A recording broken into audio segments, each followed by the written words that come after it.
Welcome back to Headline Geopolitics. I'm your host, Jose Nino, and today I am joined by the great Daniel McAdams, the executive director of the Ron Paul Institute for Peace and Prosperity. He's been one of the most consistent and principled advocates for non interventionist foreign policies over the last decade or so, and I always find his insights on foreign policy to be refreshing and illuminating. So, thank you so much, Daniel, for coming on to the show. Thanks so much, Jose. The feeling is mutual. Really love your writing and your work. So, yeah, before we delve into like the big topics of this evening, could you just tell us a bit about your background, how you, for example, came to work with former Congressman Ron Paul and what led to your current role at the Ron Paul Institute? Sure. I was living in Budapest, Hungary in the '90s. I ditched out of the country when President Clinton was elected. I didn't think it could get any worse, but boy, was I wrong.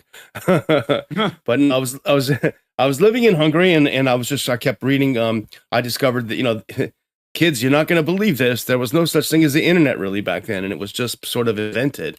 And there were all these cool websites coming out like Lou Rockwell and antiwar.com. And it was like, wow, I can sit in my room, open my computer, and read cool stuff on the internet.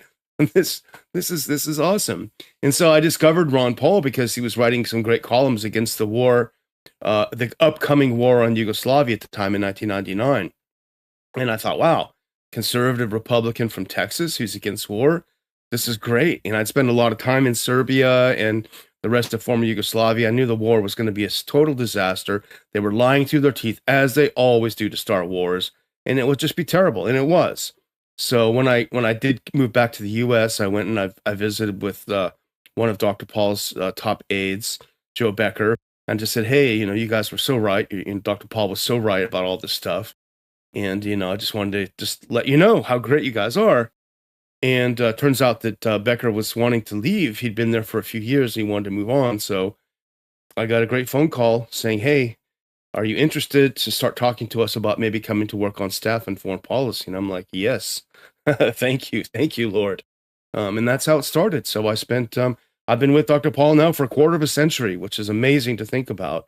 Half of it on the Hill and now half of it with the Ron Paul Institute, which, is just trying to keep Ron Paul's legacy alive and growing, and the next generation understand how important peace and prosperity is, and that's our goal. Great stuff, and I think your analysis is great because it goes beyond the typical partisan dichotomy, and you look at things on a like, much more like structural, like regime based manner. And with the current Trump administration, we're at a weird point in American geopolitical history where you have like a guy like Trump who ran on an ostensive America First platform, but he has so far ended up governing like a just like traditional neoconservative, if not like Israel firster when it comes to foreign policy. You can just see it from the attacks that he's at greenlit against Iran with regards to like Israel, and then the eventual bombing of Iran's nuclear facilities, and then the constant arms deals to Israel as well. And with that in mind, what is your take on Trump's second term thus far? Well, it's weird because it's disturbing that things have become so cult-like, and we've noticed it on our show. I mean, Dr. Paul, well, he's not said it explicitly, but I know that he wanted Trump to win. I wanted Trump to win. I was so sick of Biden. I was sick of Kamala Harris. I didn't think things could get worse, and I still want him to do well. I want him to do the right thing. But like as soon as you criticize any little thing about him, the cult jumps on your back and just starts attacking you. Excuse me, and calls you a liberal and a whatever, all this stuff. No, I mean it's just crazy and it turns people off.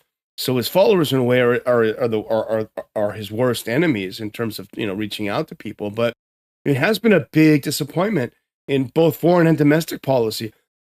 Excuse me. The so-called one big beautiful bill is an absolute disaster, and I think We owe a How debt of so? gratitude. Well, because it's a massive, massive spending bill. It's Mhm. bigger than, so you remember when COVID came and they had that massive stimmy bill that they put Mhm. through. It's bigger than that one and the next three of those big, massive bills combined. It's going to put us on the hook for trillions of dollars. It's going to put us in more debt. It adds a bunch of money to our already bloated military spending. It's just a huge, massive spending bill with a lot of cutouts for well-connected people. It's just terrible. And that's why Thomas Massey had the courage most members didn't have to vote against it, and Senator Paul as well. I should add, the Democrats don't count because he just voted against it as a matter of course. But that's a disaster. That's leading us toward economic doom. But, his promise of being a peacetime president, I'm not going to start any new wars. I'm going to end wars. Well, that didn't happen. It's gone by the wayside, as you pointed out in your opener. I mean, he's greenlit war. He not that I'm a big fan of the UN Charter, but he violated international law by attacking a country, bombing a country Mhm. that has done nothing to hurt the United States. It's not threatened to the United States, and it can't hurt the United States even if it wants to. We're, thank God, thousands of miles away. And I'm referring to Iran right now. So he's done that. He unilaterally declared war on the Houthis in Yemen and bombed the hell out of them for no reason, and lost, by the way, and ran away with his tail between his legs. Continue to bomb Somalia as if it's just another morning, another day. Let's do another bombing run of those bad guys in Somalia. Who gives a crap who's running Somalia, And what it all is, Jose, it's all just money churning in the big laundromat, the big washer and dryer of the military industrial complex, because that's what it's really all about. It's all about stealing from working Americans and giving the money to very wealthy people connected in the Beltway. That's what it seems like the Trump administration is shaping out to be in terms of its foreign policy. And let's just circle back to the so-called 12-day war between Israel and Iran. What is your general view of the Israel-Iran conflict, and could we be on the brink of something much larger despite the ceasefire that's in place? Yeah, I think we are, and I think one of the reasons Netanyahu is in town this week is supposedly, although this may just be another gaslighting on American citizens, but to get the green light to go back into Iran, to start the war up again. Which, frankly, I don't understand why he wants to do it, except for Netanyahu needs perpetual war because that's the only way he survives politically. He has to be at war at all times. But, Israel did a lot of damage to Iran. They did a lot of nasty sneak attack stuff, like killing whole families in their apartment buildings because, one of the guys happened to be a nuclear scientist. They did a lot of that kind of stuff on purpose. They purposely tried to decapitate the leadership of the country in the hopes that it would lead to regime change. It didn't work. And they got their butts handed back to them because it turns out Iran, unlike these other groups like Hamas and Hezbollah, Iran actually can fight back. And that's what scared the hell out of Israel. And that's why one day into the war, they formally asked Uncle Sam, U.S., sign on. We need your help. You guys got to get involved. You got to pull our chestnuts out of the fire. And there was never any doubt that the U.S. would do it because our entire political class is joined at the hip to Israel. Over the objections, over the increasing consternation of the American people who are fed up with handing billions and billions of dollars a year to this country that does nothing but make trouble for us in the Middle East. So, but the political class doesn't care about that at all. No. So will they ramp it back up? I mean, I don't know. I mean, it reminds me, like a drunk in a bar, he'll get up and punch someone and he'll get smacked down. It'd be smart to stay down, but it looks like they want to step back up and go to town again. But what does that mean? That means that they want the U.S. to again give them military guarantees that we will get involved in the war. And if that's the case, they're going to have to trump up. It's a funny pun. They're going to have to trump up something to happen. Yeah, it's going to be something. It's going to be something to happen. All of these so-called Iranian sleeper cells in the U.S. No way. I'm not buying it. Not buying it at all. That's probably Mossad cells in the US. And all they have to do is do one false flag. The guy looks remotely Iranian. Boom. Game on. Exactly. How true are these stories about because Israel did dish out a lot of damage, but how true are the stories about Israel's air defenses depleting to the point where they would need like a substantial refill from like the United States air defense stockpiles? Yeah, what Iran did was interesting. They pardon me. I'm sorry. They fired some of their old missiles first. And also a lot of decoys. They did a lot with decoys. Kind of interesting asymmetric warfare that Iran fought in this particular battle. But what it was designed to do was overwhelm the Iron Dome and David Sling and all this stuff, and to deplete the missiles, because the missiles that were given to Israel by guess who? You and me, Jose, American taxpayer. Yes. $13 million each for those THAADs. $13 million each for the THAADs. You got to fire 2 of them for every incoming missile, and so it's $26 million a pop. And Iran is firing hundreds of missiles in. Excuse me. So it's all on us. I think the estimate is just the THAADs and the arrows was about $1.5 billion we paid for. But that was the idea, to deplete the missiles. And we saw toward the end when Iran had introduced some missiles that had actually never been seen before in battle, including even with the Russia-Ukraine war, some really interesting missiles. And I'm not saying that because I like missiles. I hate war, but the technology is pretty fascinating. How it's not, they weren't exactly, they weren't cluster bombs, but what they did is they exploded above an area, and they broke off into multiple bomblets, but with individual warheads rather than with simply pieces of lead or what have you. And I saw a video just a few days ago made by an Israeli journalist, and she was in an entire city block, and she said this entire city block was hit by one bomb, and the thing was flattened. I mean, flattened. So they did a good job trying to censor things, but now there's more and more information coming out. And if this is the kind of things that they can bring to the game, if I'm Israel, I'm thinking, we don't want this. This is not going to end well for us.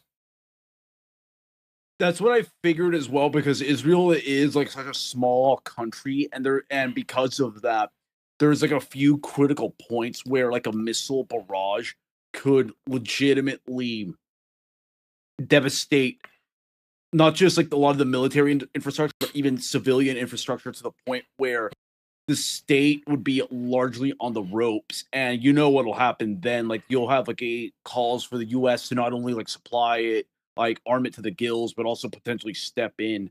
And I think like that was like such a like dangerous point in this conflict. But as you've like repeatedly covered, there are fanatics that still run U.S. foreign policy, and they're going to find one way by hook or crook to try to get us back into the mix. Yeah, I think you're right, but the problem is that we come up against reality. The reality is that the Israelis expended an entire year's supply of production of THAAD missiles, right? The entirety in just that 12-day war. They used up the entirety of what the United States can manufacture, not for Israel, but in total. So there's a reality that's going to come back to bite, which is for the fact that we spend more on our military than the next 9 countries combined, we don't have a lot to show for it.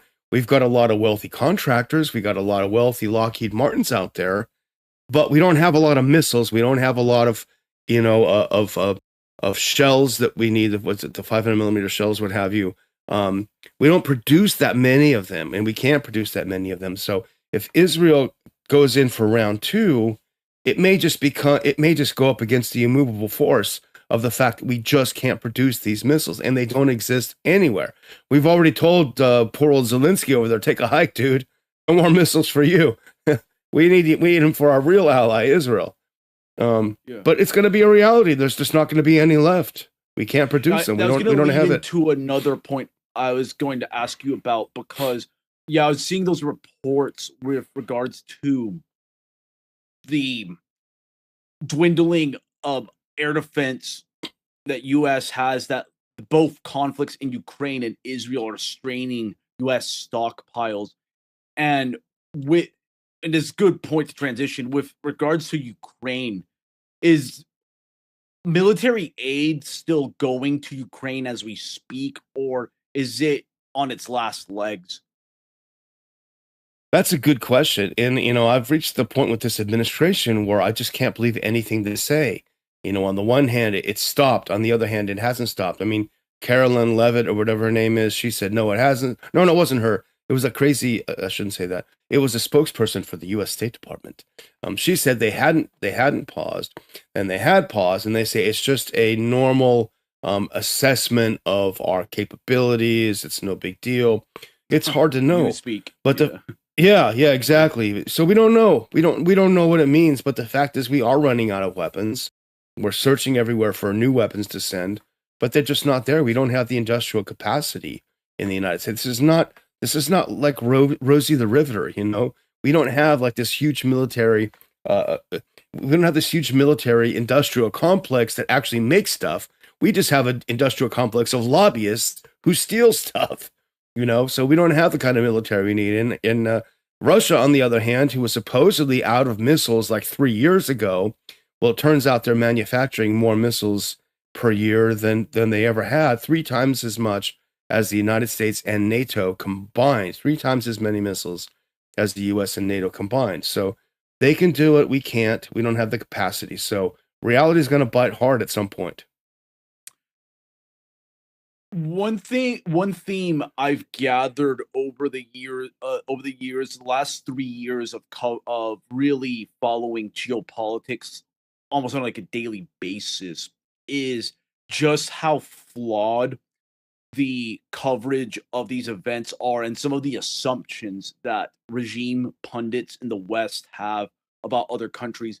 Because if you were just to take a quick look, just browse through the New York Times or the Wall Street Journal, you'll see the same articles. Like I could go back to even like 2010s, like saying like the Russian economy is on the brink of collapse, or as you mentioned, Russia missile stockpiles are depleting, but it continues to be disproven time and time again. And even with respect to Iran, we always get this really schizophrenic narrative that Iran is just this basket case country that's about to collapse, that doesn't have like the missile technology that you brought up before.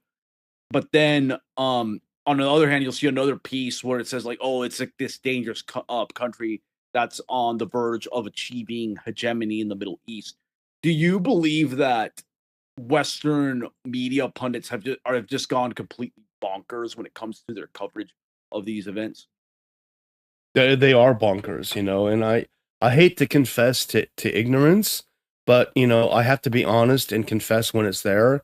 I honestly was ignorant about a lot of what Iran is like on the inside, and during this war, several people on X, which thank God is still pretty much open for people to post. It's still pretty uncensored. I mean, to be honest. But Yes. several people just posted street scenes from Tehran, and I admit it. I'm embarrassed and ashamed to say it, but I did think that the women were all going to be covered, um, at least with some basic sort of head covering. But what I saw surprised me, which is that it kind of looked like any town in the USA. Yes. There were Any some Western city. yeah, there were some conservatively dressed women. There were some women who looked, very much westernized clothing. It just kind of seemed like some of the guys looked like they were skaters. Some of them even looked like they were rappers. I mean, it's just like a very basic thing. And I guess that's what the neocons don't want America to see. They want it to be like actually Saudi Arabia is, where the women have a little slit and that's it. You can't see anything else, Yeah. and that sort of thing. But so I was surprised to see that, and I'm ashamed to admit it, that I should have known better, that the neocons were a bunch of liars. But it looks like a regular place.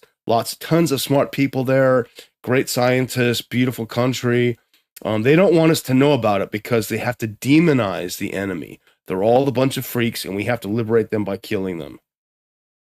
Yeah, it's straight up propaganda, like Pravda style propaganda that's completely detached from reality, but it advances a rational regime motive, which is to demonize all opponents of the U.S. so that the U.S. can try to achieve hegemony abroad. Now, with respect to Russia, Ukraine, do you see any path to a negotiated settlement, or is the West just going to use Ukraine as a sacrificial lamb in a hope to like miraculously degrade Russia militarily? Yeah, I can't believe anyone out there with half a brain who still believes that Ukraine can win anything. All it can do is be completely depleted and devoid of people. They're talking about now starting to draft young women to fight, which is horrible. I mean, it's just horrible to think about. I mean, I have to admit, I got a little bit excited because they said that they're willing to accept over 60-year-olds. I'm thinking, hey, I might have a second career in the military.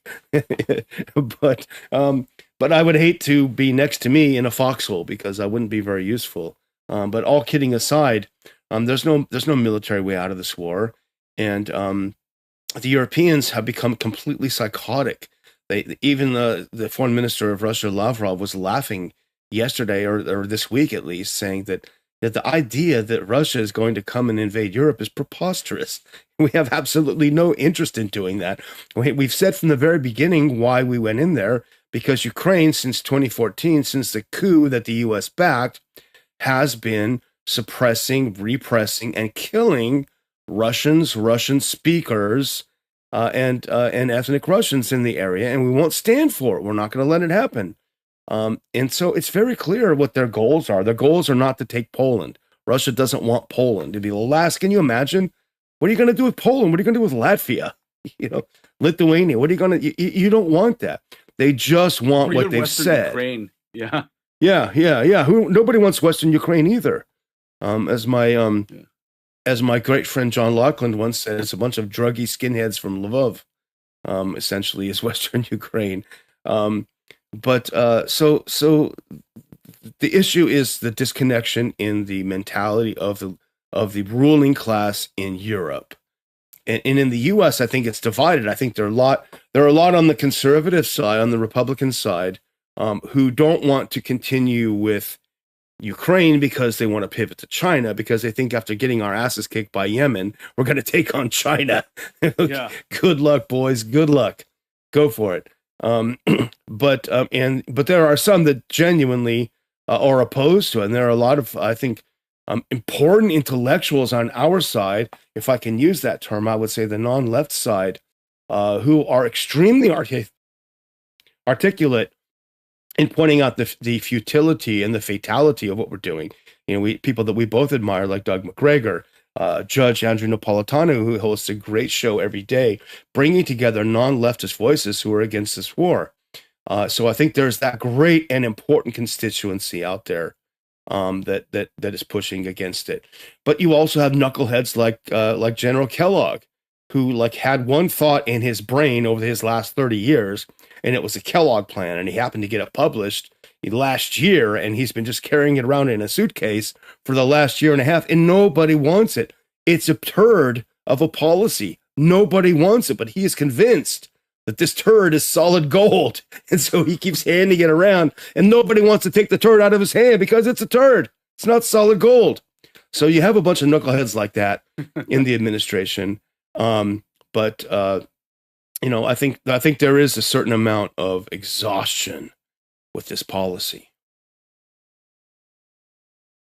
Man, I looking on Twitter right now, apropos to this conversation, it's saying that, well, and I'm not sure this is official, but it's saying Trump says he will send more weapons to Ukraine. Good Lord. I mean, what do you think are the biggest stumbling blocks in, sticking points for the Trump administration in trying to wind down the war in Ukraine? Is it people like Kellogg, or are there some deeper factors involved? There's a lot of money being made. That's what makes the world go round. That's what makes U.S. foreign policy go round. It's all about money. On the one hand, it's about money. On the other hand, it's about some crazed ideology, and I'm talking about people like the Christian Zionists in the U.S. who push a lot of our Israel policy. Um, it's not. It's actually a lot of the Jewish people in America are against our policy with regard to Israel, but it's the Christian Zionists and people like that who are pushing these policies. But but again, I mean, if Trump does start up a huge weapons pipeline again to Ukraine, then he's Joe Biden. He's Joe Biden, and he wasn't supposed to. People are already extremely disillusioned now that the administration and frankly, I don't, it doesn't, it doesn't matter that much to me, but they promised that they would release all of the Epstein files and they had it right on their desk. And oh my gosh, there are thousands of videos. You wouldn't believe it. And now the Trumpsters have been broadsided when they say, well, no, there's no such thing as these Epstein files, man. The case is closed. Forget about it. So if that happens, that's a betrayal. They feel that's a betrayal. The MAGA people feel that's a betrayal. And I think they're going to feel that's a betrayal if he starts ramping up weapons again to Ukraine. Yeah, it seems that there's a bunch of institutional inertia, and also I get the impression too, with regards to Trump, he doesn't want to come out like as the clear loser here, so he's trying to save face. But I just think that the longer you delay this, the worse like Ukraine's going to look. Like we could be looking at a situation where the Ukrainian state will not look the same like the way it was like even like pre-Maidan. But yeah, I think that's where we're headed in terms of because you're big in public policy and figuring out solutions. What is your general proposal on how to get the U.S. to disentangle itself from the Russia-Ukraine conflict and also these Middle Eastern conflicts as well?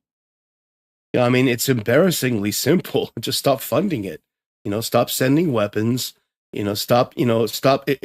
Ignore when Bibi is calling at midnight in a panic attack because he's attacked a country that's kicking his ass. Don't pick up. Don't pick up the phone.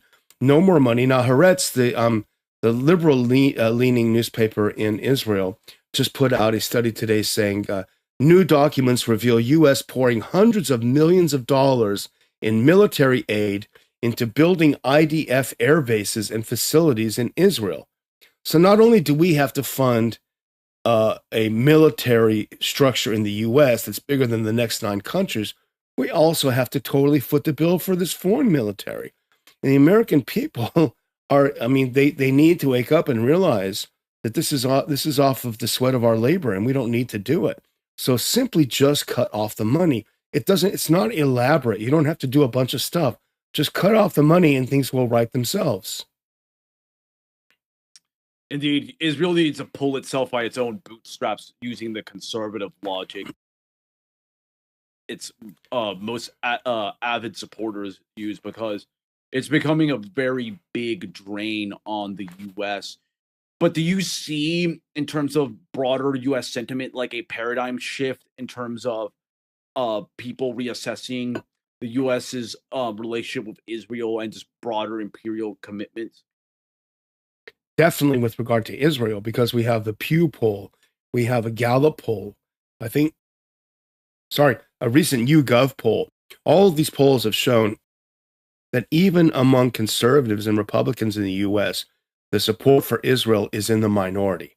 The majority of Republican voters, oppose our relationship with Israel. Now, that's never happened in history.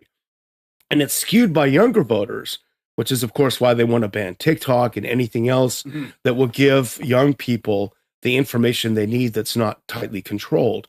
But the fact of the matter is, and I think Israel understands this, that when this generation of boomers passes, nobody wants anything to do with you. You're not going to have the support that you had in the past. And that's just a fact. That's just a reality. Republicans are running away from Israel. They're tired of it. They're sick of it. They're sick of the endless wars. And, it will end. Indeed, it will end, because all this kind of stuff is just unsustainable. Anyways, Daniel, thank you so much for coming on the show today.